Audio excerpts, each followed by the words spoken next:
Howdy again everyone, and here's a little extra video I wanted to make about the new Samyang AF 35mm f1.8 FE, comparing it with Sony's official equivalent lens that was released only last year. The Samyang option is $400 or about £350 here in the UK, whereas the official Sony lens is $750 or £550 in the UK, making it a lot more expensive. Do you get what you pay for between these two lenses, or is the Samyang lens's quality competitive enough to make it a better deal? Well, let's take a look. By the way, take a look in the description below for links to full reviews of these two lenses, as well as some affiliates links. Thanks. Both lenses are for Sony's full-frame mirrorless E-mount cameras, and both are fully electronic, offering autofocus and aperture control through your camera. The first thing you notice is that the Samyang lens is smaller and lighter. It weighs 210 grams against the Sony's 280 grams.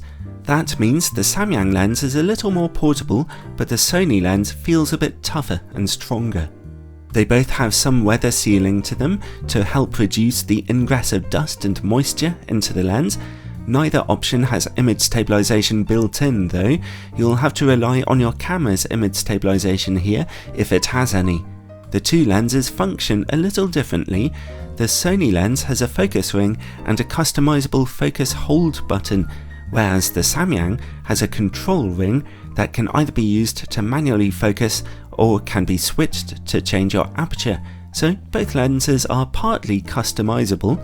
They both have autofocus motors which are reasonably quick and quiet and accurate, although the Sony lens's autofocus was a little more confident in my tests. I found that the Samyang lens sometimes hunted just a little bit before locking on. Another difference is that the Samyang lens displays a lot more focus breathing than a Sony, zooming in and out a little as you change focus. But really, that's about it for the differences in build quality and functionality. They both handle very well, although the Sony lens does feel a little tougher in your hand, a little higher quality, as you'd expect, considering the extra money you're paying for it. But even more important than that comes image quality. Let's start by comparing them both on a 42 megapixel camera. Straight from f1.8 in the middle of your image, if you look closely, the Samyang lens offers a touch of extra sharpness over the Sony, but it also has just a tiny bit more colour fringing. Over in the corners, both lenses offer quite a lot of sharpness in absolute terms, but the Sony lens's contrast is far lower than the Samyang's, while the Samyang lens does have a touch more colour fringing. Let's top down to f2.8. Both lenses look excellent now, but the Samyang lens is clearly a tiny bit sharper in the corners, but again, it has more colour fringing. In case you're wondering, back in the middle, both lenses look brilliantly sharp now. f4 is the same again in the middle, and the Samyang's sharpness advantage in the corners continues, albeit with that extra colour fringing. That difference continues even if you stop down as far as f8 or so. So the lesson here is pretty simple. The less expensive Samyang lens actually offers a little bit more sharpness and contrast than the Sony, albeit with a bit more colour fringing. And now let's take a look at the results on a 24 megapixel APS-C camera, in case you're shooting on APS-C. In the middle of the image from f1.8, again, both lenses are looking good, but the Samyang lens is clearly a bit sharper and punchier, although once again, it does display a little more colour fringing. Over in the image corners, this time the Sony lens pulls ahead just slightly, looking just a tiny bit sharper. Let's top down the aperture to f2.8. Topped down, the Sony lens offers just a small improvement in the corners, the Samyang lens a major one, actually pulling ahead of the Sony lens now in terms of sharpness. Back in the middle, both lenses offer essentially perfect image quality at f2.8. f4 looks just as good in the middle, and over in the corners, the Samyang lens continues to have a minuscule advantage, and even if you stop down to f8 or so, that situation continues. So overall, on APS-C cameras, both lenses are great, but the Samyang is clearly just a little sharper.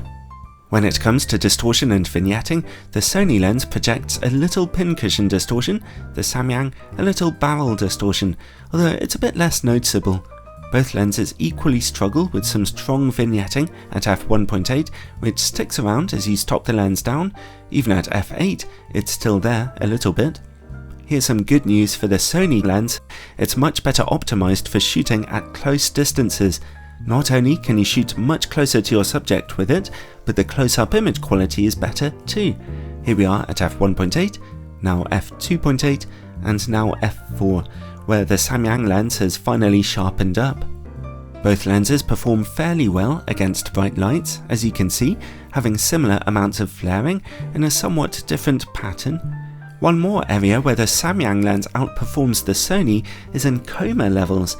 At f1.8, the Sony lens shows an alarming level of coma smearing in its image corners, which the Samyang lens is controlling better. The good news for the Sony lens though is that you only have to stop down to f2.8 for that coma smearing to clear up.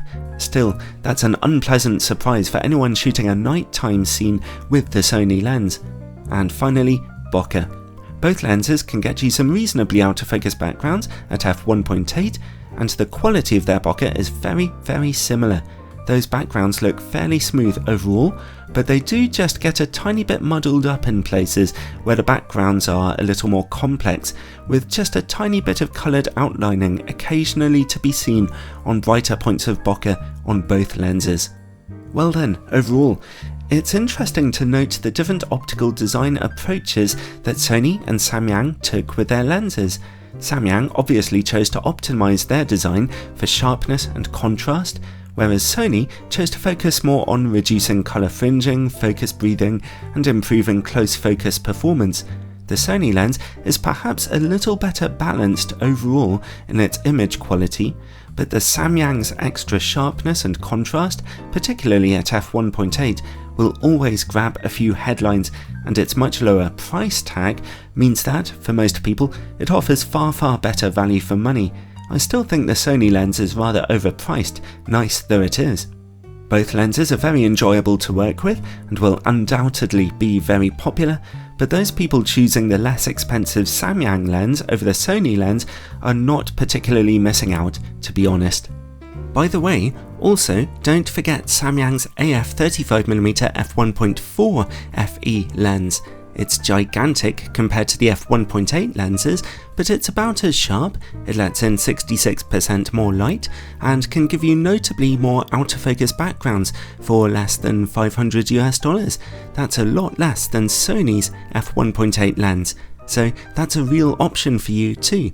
Have a look in the description below for a link to my full reviews and full frame test results for that particular lens.